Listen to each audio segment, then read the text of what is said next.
Hello guys, welcome back to my YouTube channel. तो इस lecture में हम लोग कंप्लीट करेंगे आपका जो रेस्पिरेटरी सिस्टम है यानी कि श्वसन तंत्र, इससे रिलेटेड टॉप 50 पीवाईक्यू क्वेश्चंस जो आपके रेलवे एग्जाम्स और एसएससी एग्जाम्स में बार बार पूछा जाता है। तो प्लीज़ आप लोग इस लेक्चर को पूरा कंप्लीट देखिएगा और मेरे यूट्यूब चैनल पे अगर आप नए हैं तो प्लीज़ सब्सक्राइब कर लीजिए। तो चलिए हम लोग इस लेक्चर को स्टार्ट करते हैं। साथियों, पहला प्रश्न है, मानव श्वसन तंत्र का मुख्य अंग कौन सा है? आपके सामने ऑप्शन है हृदय, यकृत, फेफड़े या फिर वृक्क। तो मानव श्वसन तंत्र का मुख्य अंग है, इसका आंसर हो जाएगा फेफड़े। ऑप्शन नंबर सी हो जाएगा सही जवाब। हम लोग बढ़ते हैं नेक्स्ट प्रश्न की तरफ। साथियों, दूसरा प्रश्न है, एक सामान्य वयस्क मनुष्य की विश्राम अवस्था में श्वसन दर कितनी होती है? तो आपके सामने ऑप्शन है 72 बार पर मिनट, 12 से 16 बार पर मिनट, 20 से 25 बार पर मिनट या फिर 40 बार पर मिनट। तो इसका आंसर हो जाएगा 12 से 16 बार पर मिनट। हम लोग बढ़ते हैं प्रश्न संख्या 3 की तरफ। फेफड़ों में गैसों का विनिमय मुख्य रूप से कहाँ होता है? यानी कि जो एक्सचेंजेस ऑफ गैस है मुख्य रूप से कहाँ होता है? ऑप्शन है श्वास नली, ब्रोंकाई, वायुकोश या फिर स्वर यंत्र में। इसका सही जवाब हो जाएगा वायुकोश में, यानी कि एल्वियोलाई में एक्सचेंज होता है गैसों का। अगला प्रश्न है, श्वसन किस प्रकार की जैविक प्रक्रिया है? तो यह उपचय, अपचय, प्रकाश संश्लेषण या फिर उत्सर्जन। तो श्वसन एक प्रकार का अपचय प्रक्रिया है, कैटाबोलिक, यानी कि ऑप्शन नंबर बी हो जाएगा सही जवाब। अगला प्रश्न है, भोजन के ऑक्सीकरण के परिणाम स्वरूप ऊर्जा किस रूप में उत्पन्न होती है? ऑप्शन है एडीपी, एटीपी, एएमपी या फिर आरएनए। तो इसका सही जवाब हो जाएगा option number D, ATP. ATP का फुल फॉर्म है एडिनोसाइन ट्राइफॉस्फेट। तो यह भी आप लोग याद रखिएगा क्योंकि ये भी क्वेश्चंस पूछा जाता है। अगला प्रश्न है, ऑक्सीजन की अनुपस्थिति में होने वाले श्वसन को क्या कहते हैं? ऑप्शन है वायवीय श्वसन, अवायवीय श्वसन, कोशिकीय श्वसन या फिर किण्वन।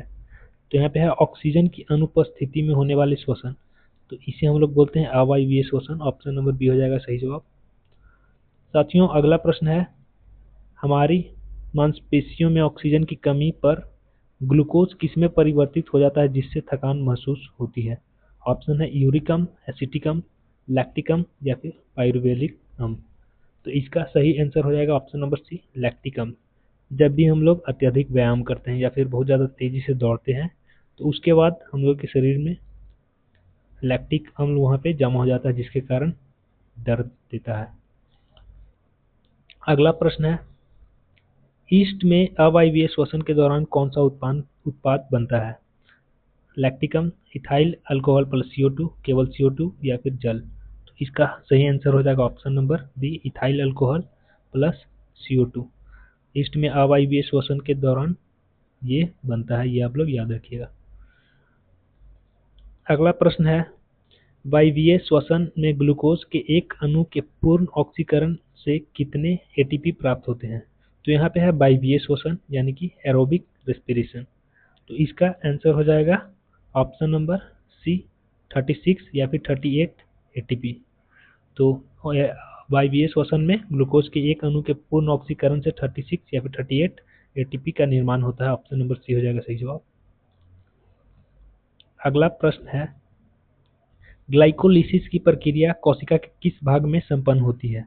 ऑप्शन है माइटोकॉन्ड्रिया, राइबोसोम, कोशिका द्रव या फिर केंद्रक।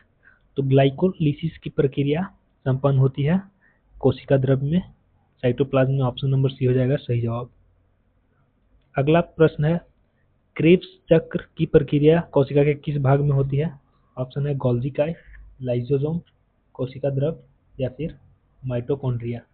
तो क्रेब्स चक्र पूर्ण होता है माइटोकॉन्ड्रिया में। ऑप्शन नंबर डी हो जाएगा सही जवाब। अगला प्रश्न है, स्वर यंत्र को वैज्ञानिक भाषा में क्या कहा जाता है? ऑप्शन है ग्रसनी, कंठ, ट्रैकिया या फिर एपिग्लोटिक्स। तो इसका आंसर हो जाएगा ऑप्शन नंबर बी, कंठ। अगला प्रश्न है, श्वास नली में उपस्थित सी आकार के छल्ले किसके बने होते हैं? ऑप्शन है अस्थि, उपास्थि, पेशी या फिर लिगामेंट। तो इसका सही आंसर हो जाएगा उपास्थि, ऑप्शन नंबर बी। अगला प्रश्न है, मानव शरीर में दायां फेफड़ा कितने पिंडों में बटा होता है? ऑप्शन है 2, 3, 4 या फिर 5। तो इसका सही आंसर हो जाएगा 3 पिंडों में। अगला प्रश्न है, बायां फेफड़ा कितने पिंडों में बटा होता है? तो इसका आंसर हो जाएगा ऑप्शन नंबर ए, 2 पिंडों में।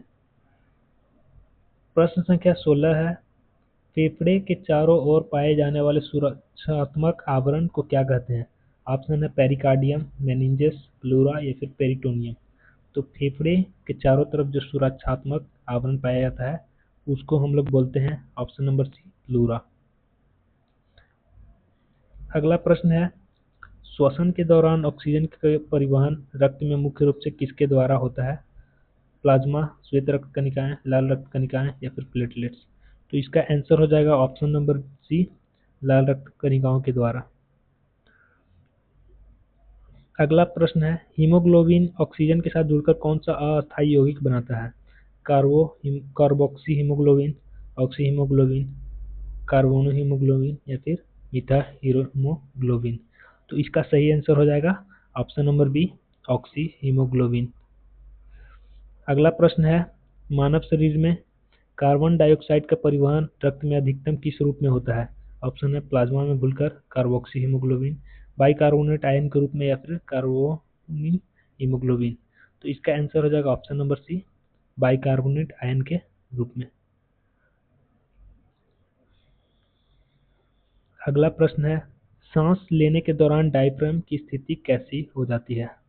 इसका सही आंसर हो जाएगा ऑप्शन नंबर बी, चपटा यानी कि कॉन्ट्रैक्टेड। अगला प्रश्न है, आराम की अवस्था में एक सामान्य सांस में कितनी हवा अंदर या बाहर ली जाती है? 200 ml, 500 ml, 1000 ml या फिर 1500 ml। तो इसका सही आंसर हो जाएगा ऑप्शन नंबर बी, 500 ml। अगला प्रश्न है, फेफड़ों की कुल क्षमता लगभग कितनी होती है? 3 लीटर, 4 लीटर, 5.8 से 6 लीटर या फिर 8 लीटर। तो इसका सही आंसर हो जाएगा ऑप्शन नंबर सी, 5.8 से 6 लीटर। अगला प्रश्न है, मछलियां किसके द्वारा श्वसन करती है? फेफड़ों के द्वारा, त्वचा के द्वारा, गिल्स के द्वारा या फिर श्वास नली के द्वारा। तो इसका आंसर हो जाएगा ऑप्शन नंबर सी, गिल्स के द्वारा। अगला प्रश्न है, कीटों जैसे कि तिलचट्टा का श्वसन अंग कौन सा होता है? गिल्स, ट्रैकिया, फेफड़े या फिर बुक, लंग्स। इसका आंसर हो जाएगा ऑप्शन नंबर बी, ट्रैकिया। अगला प्रश्न है, केंचुए में श्वसन किसके माध्यम से होता है? नम त्वचा, गिल्स, फेफड़े या फिर बुक, गिल्स। तो केंचियों में जो श्वसन होता है वो होता है ऑप्शन नंबर ए, नम त्वचा के कारण। अगला प्रश्न है, मेढक जमीन पर और पानी में दोनों जगह श्वसन कर सकता है, इसका श्वसन अंग क्या है? केवल त्वचा, केवल फेफड़ा, त्वचा और फेफड़ा दोनों या फिर गिल्स। तो इसका हो जाएगा आंसर त्वचा और फेफड़ा दोनों, जिसके कारण मेढक जमीन पे भी सांस ले पाते हैं और पानी में भी। अगला प्रश्न है, मकड़ियों और बिच्छू में श्वसन अंग कौन सा होता है? ट्रैकिया, बुकलिंग्स, गिल्स या फिर त्वचा। तो मकड़ियाँ और बिच्छू जैसे कीटों में होता है option number B, book links. आप लोग याद रखिएगा। अगला प्रश्न है, मनुष्य के मस्तिष्क का कौन सा भाग श्वसन दर को नियंत्रित करता है? ऑप्शन है सेरिब्रम, सेरिबेलम, मेडुला ऑब्लेंटा या फिर थैलेमस। तो इसका हो जाएगा ऑप्शन नंबर सी, मेडुला ऑब्लेंटा। ये श्वसन दर को नियंत्रित करता है। अगला प्रश्न, ऊंचाई पर जाने पर हवा में ऑक्सीजन की कमी के कारण लाल रक्त कणिकाओं की संख्या पर क्या प्रभाव पड़ता है? कम हो जाती है, बढ़ जाती है, कोई प्रभाव नहीं पड़ता या फिर नष्ट हो जाता है?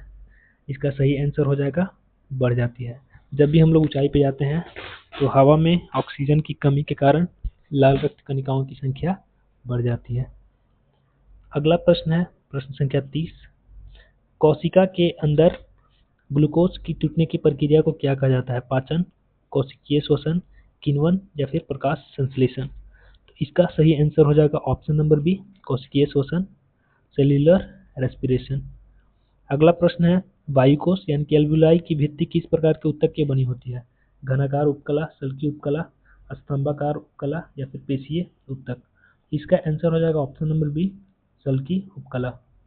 अगला प्रश्न है प्रश्न संख्या 32, कार्बन मोनोऑक्साइड गैस जहरीली क्यों होती है? यह फेफड़ा को जला देती है, यह हीमोग्लोबिन में ग्लोबिन से CO2 की तुलना में बहुत तेजी से जुड़ती है, यह रक्त को अम्लीय बनाती है, यह मस्तिष्क को शून्य करती है। इसका सही आंसर हो जाएगा ऑप्शन नंबर बी, यह हीमोग्लोबिन से ऑक्सीजन की तुलना में बहुत तेजी से जुड़ती है। अगला प्रश्न है, सीटी बजाते समय या जोर से हवा बाहर निकालते समय कौन सी मांसपेशियां काम करती है? ऑप्शन है डायफ्राम, आंतरिक इंटरकोस्टल मांसपेशियां, बाहरी इंटरकोस्टल या फिर पेट की मांसपेशियां। तो जब हम लोग सीटी बजाते हैं उसमें जोर से हवा निकालते हैं तो उस समय हम लोग की ऑप्शन नंबर बी, आंतरिक इंटरकोस्टल मांसपेशियां काम करती है। अगला प्रश्न है, निमोनिया रोग शरीर के किस अंग को प्रभावित करता है? यकृत, हृदय, फेफड़े या फिर आंत? तो निमोनिया शरीर के फेफड़ों को प्रभावित करती है और बच्चे लोग में बहुत ज़्यादा निमोनिया होता है।